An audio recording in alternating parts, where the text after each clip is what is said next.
ബറക്കത്തുള്ള ഒരു നാണയത്തുട്ടിൻ്റെ കഥ പറയാം. ഒരു പിതാവിന് നല്ല മക്കളുണ്ടായിരുന്നു. അദ്ദേഹം ദീർഘകാലം രോഗശയ്യയിലായി. ചെറിയ മകനൊഴികെ മറ്റെല്ലാവരും പിതാവിനെ കൈയൊഴിഞ്ഞു. അനന്തര സ്വത്തായി പിതാവിൽ നിന്നൊന്നും പ്രതീക്ഷിക്കാത്ത ചെറിയ പുത്രനും ഭാര്യയും പിതാവിനെ പരിചരിച്ചു പോന്നു. ഒരു ദിവസം പിതാവ് മരണപ്പെട്ടു. മയ്യത്ത് സംസ്കരണം എല്ലാം കഴിഞ്ഞ് ദിവസങ്ങൾക്ക് ശേഷം ബാപ്പയെ മകൻ സ്വപ്നം കാണാനിടയായി. പിതാവ് പറഞ്ഞു, മോനെ, ഇന്ന സ്ഥലത്ത് 100 ദീനാർ സൂക്ഷിച്ചിരിപ്പുണ്ട്, വേണമെങ്കിൽ അതെടുത്തുള്ളൂ, പക്ഷെ അതിൽ ബറക്കത്തുണ്ടാവില്ല. പിറ്റേന്ന് രാവിലെ ഉറക്കമുണർന്ന ശേഷം അദ്ദേഹം ഭാര്യയോട് ബാപ്പയെ സ്വപ്നം കണ്ടതും അദ്ദേഹം സ്വപ്നത്തിൽ പറഞ്ഞതുമെല്ലാം സന്തോഷത്തോടെ വിവരിച്ചു. ഭാര്യ പറഞ്ഞു, ബറക്കത്തില്ലെങ്കിലും നമുക്ക് ആ പണം എടുക്കാം. പക്ഷെ ഭർത്താവിൻ്റെ പ്രതികരണം, ബറക്കത്തില്ലാത്ത പണം നമുക്ക് വേണ്ടെന്നായിരുന്നു.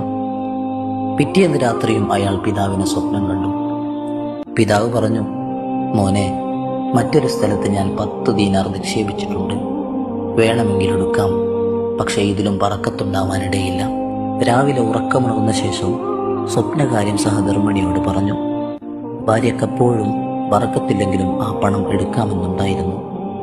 പക്ഷെ ബറക്കത്തില്ലാത്ത ആ പണം വേണ്ടെന്ന നിലപാടിലായിരുന്നു ഭർത്താവ്. 3-ാം ദിവസം പിതാവിന് അദ്ദേഹം ഏറെ പ്രസന്നനായി സ്വപ്നം കണ്ടു. പിതാവ് മകൻ ആലിംഗനം ചെയ്ത് പറഞ്ഞു, മോനെ, 1 ദിർഹം മാത്രം നിക്ഷേപിക്കപ്പെട്ട ഒരു സ്ഥലം ഞാൻ നിനക്ക് അറിയിച്ചു തരാം. ദിർഹം ഒന്നേ ഉള്ളുവെങ്കിലും ഉള്ളതിൽ ബർക്കത്തുണ്ടാവും. പിറ്റേ ദിവസം പ്രഭാതമുണർന്ന ഉടൻ താൻ കണ്ട സന്തോഷ വാർത്ത ഭാര്യയെ അറിയിച്ചു.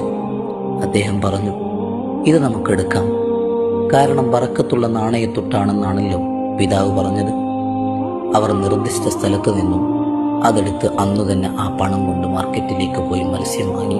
ഭക്ഷണത്തിനുള്ള വിഭവം തയ്യാറാക്കാൻ മത്സ്യം മുറിച്ചപ്പോൾ നല്ല തിളങ്ങുന്ന രത്നമോതിരം കണ്ടെത്തി.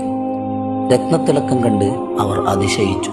താമസിയാതെ മത്സ്യത്തിനകത്ത് നിന്നും ലഭിച്ച രത്നമോതിരവുമായി രാജാവിനെ സമീപിച്ചപ്പോൾ സഞ്ചി നിറയെ ദീനാർ അദ്ദേഹത്തിന് പകരമായി നൽകി. മോതിരം രാജാവ് രാജകുമാരിക്ക് സമ്മാനിച്ച ശേഷം രാജാവ് പറഞ്ഞു, ഈ മോതിരത്തിന്റെ ജോഡി കൂടിയുണ്ടെങ്കിൽ കൊണ്ടുവരും. അദ്ദേഹം വീട്ടിലേക്കോടി 2ാമത്തെ മത്സ്യം മുറിച്ചപ്പോൾ അതേ രൂപത്തിലുള്ള മറ്റൊരു വജ്രമോതിരം ലഭിച്ചു. മോതിരവുമായി സന്തോഷത്തോടെ രാജകൊട്ടാരത്തിലേക്ക് ഓടിയെത്തി രാജാവിന് സമർപ്പിച്ചു. രാജാവ് സഞ്ചി നിറയെ വീണ്ടും സ്വർണ്ണ നാണയങ്ങൾ നൽകി അദ്ദേഹത്തെ തിരികെ അയച്ചു. ഒരു മടിയും കൂടാതെ പിതാവിനെ സേവിച്ചതിന് അള്ളാഹു നൽകിയ സമ്മാനമാണിതെന്ന് അയാൾ ഭാര്യയോട് പറഞ്ഞു. ഇരുവരും നാഥനെ സ്തുതിച്ചു. ഇത്തരം ഗുണപാഠമുള്ള കഥകളെ കൂട്ടുകാരിലേക്കും പങ്കുവെക്കൂ, അവരും കേൾക്കട്ടെ.